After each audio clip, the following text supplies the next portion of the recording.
অন্যকে দেখে অনুপ্রাণিত হওয়া খুবই সহজ একটা ব্যাপার। দেশের 80% মানুষজন অন্যকে দেখেই অনুপ্রাণিত হয় আর তাদের নকল করতে থাকে। কিন্তু আজ আমি আপনাদের বলবো আপনি নিজের ওপর নিজেই কিভাবে অনুপ্রাণিত হবে এবং কাউকে নকল করে নয়, সম্পূর্ণ আলাদাভাবেই সাফল্য লাভ করবেন। চলুন শুরু করা যাক। প্রথমত, নিজেকে গুরুত্ব দিন। জীবনের পথ সমান নয়, তাই অসমান পথ থেকে ভেঙে পড়লে চলবে না। যিনি আমাদের সৃষ্টি করেছেন সবকিছুর সমতা রেখেই আমাদের ভাগ্য নির্ধারণ করে রেখেছেন। আপনি যদি অন্যকে গুরুত্ব দিতে থাকেন, দেখবেন একটা সময় নিজেই গুরুত্বহীন হয়ে পড়বেন। অন্যকে গুরুত্ব দেওয়াটা মানুষ হিসেবে আপনার কর্তব্য ঠিকই, তবে এতটা গুরুত্ব কখনো দেওয়া যাবে না যাতে নিজেকে গুরুত্বহীন বলে বিবেচিত হয়। তাই নিজের সাথে থাকুন, নিজের মনকে নিজের আয়ত্তে রাখুন। মনকে যেন অন্য কোনো কিছুতে বা অন্য কেউ চালাতে না পারে। খারাপ চিন্তাগুলোকে দূরে সরিয়ে ভালো চিন্তা করুন। নিজের সাথে কথা বলুন। আপনার ভালো চিন্তা ভাবনাগুলোকে নিজের ক্ষমতা দিয়ে বাস্তবে রূপ দিন। দ্বিতীয়ত, জীবনকে উপভোগ করুন। হ্যাঁ বন্ধু, জীবনে যেরকম পরিস্থিতি আসুক না কেন, সেই অবস্থাতেই জীবনকে উপভোগ করা শিখুন। নিজের সম্পর্কে ইতিবাচক চিন্তা করুন। সৃষ্টিকর্তার কাছে নিয়মিত শুকরিয়া আদায় করুন।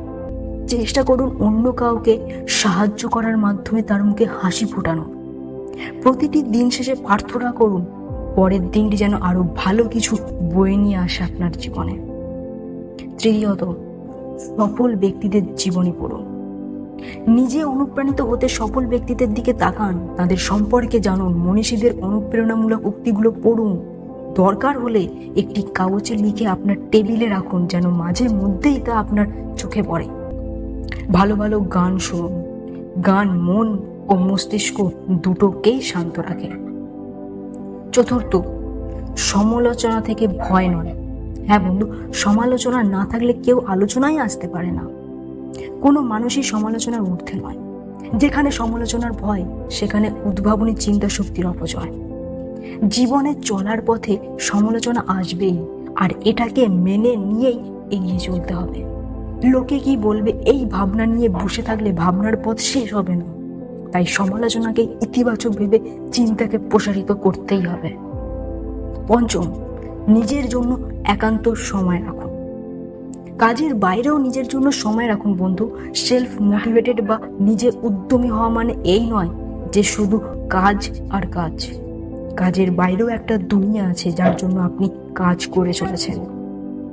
নিজের জন্য সময় বের করুন, একটু রেস্ট নিন, পরিবারকে সময় দিন, পার্কে ঘুরতে যান। যা কিছু ভালো আপনি পেয়েছেন তার জন্য আপনার পালনকর্তার কাছে কৃতজ্ঞতা প্রকাশ করুন। জীবনকে ভালোবাসতে শিখুন। এই ভালোবাসাই আপনাকে সেলফ মোটিভেটেড হতে সাহায্য করবে। ষষ্ঠ, অবসরে নিজের ভালো লাগার কাজগুলো করুন। হ্যাঁ বন্ধু, আপনি হয়তো কবিতা আবৃত্তি বা লেখালেখি ইত্যাদি করতে পছন্দ করেন। অবসর সময় নিজের এ ধরনের ভালো লাগার কাজগুলো করুন।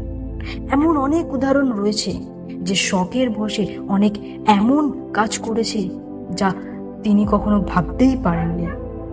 সপ্তম, প্রতিটি কাজের মধ্যেই আনন্দ খুঁজুন।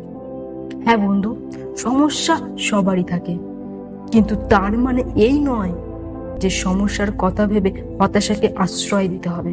না, হতাশা বা দুশ্চিন্তা কখনোই সমস্যার সমাধানের উপকরণ নয়।